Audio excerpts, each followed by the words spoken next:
Hello, everyone. My name is Tim Ebner. I'm content editor for Government Executive Media Group, and I'm joined here today by Carol Browner, former EPA administrator and member of the Leadership Council for Nuclear Matters. Carol, thanks for being here today. Thank you. Now, you have a long history with environmentalism. Talk about this from the environmental angle, particularly with folks who are pro-environment, who might consider nuclear energy as a source of energy for a clean future. So I consider myself an environmentalist, a lifelong environmentalist. I've been honored to serve the American people as the head of the EPA and to do important environmental work. And I didn't always support nuclear energy. Obviously, there were reasons to be concerned. There had been some problems.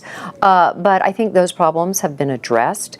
And today, when I think about the biggest environmental challenge facing the world, the challenge of carbon pollution and climate change, I see that our existing nuclear power plants are an important part of how we meet our daily energy demands without adding more carbon pollution into the air. And then from the policymaking angle, what do you see leaders both at the state and federal level talking about today when it comes to nuclear energy?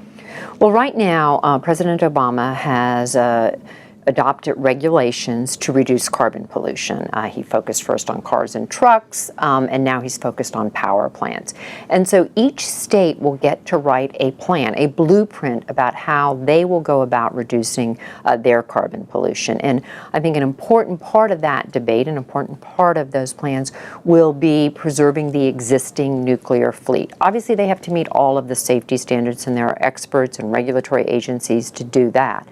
But as states look at how to reduce carbon pollution, if we don't maintain the existing baseload nuclear power, we're simply going to make the problem that much more difficult. We're going to dig a hole at the very time we're trying to fill a hole. So the United States is up against a few key challenges: an aging transmission system, economic pressures, policymakers in individual states. What do you see as the key challenges ahead?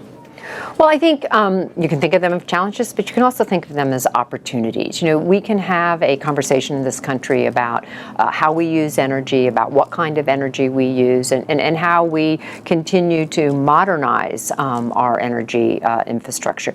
You know, the good news is the president has given states the opportunity through the Clean Power plan to work together.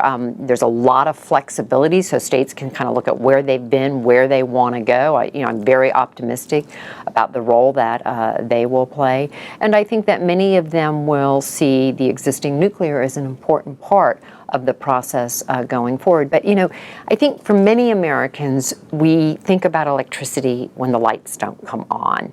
And it's a pretty important part of our day-to-day lives. And everyone taking a moment to think about, you know, how can we do this better? How can we ensure that we're taking advantage of carbon-free energy sources and really, you know, modernize and meet the challenges. I think this is a hugely important time, and I'm very optimistic.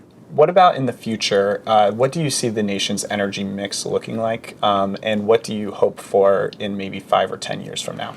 Well, I hope it's less. There's less carbon pollution. I hope that we have continued on the path of addressing climate change. I think we have the tools to do that. I do think the existing nuclear is an important part of that. I think the rules that the Obama administration has adopted give states the flexibility to meet their needs, their economic growth needs, jobs creation. You know, I think this is a very exciting time, and I think we're having the kind of conversation we need to have about something that's so fundamental to our day-to-day lives. Great. Well, Carol, thank you for being here, and I want to have a special thanks for Nuclear Matters for bringing this issue to light today.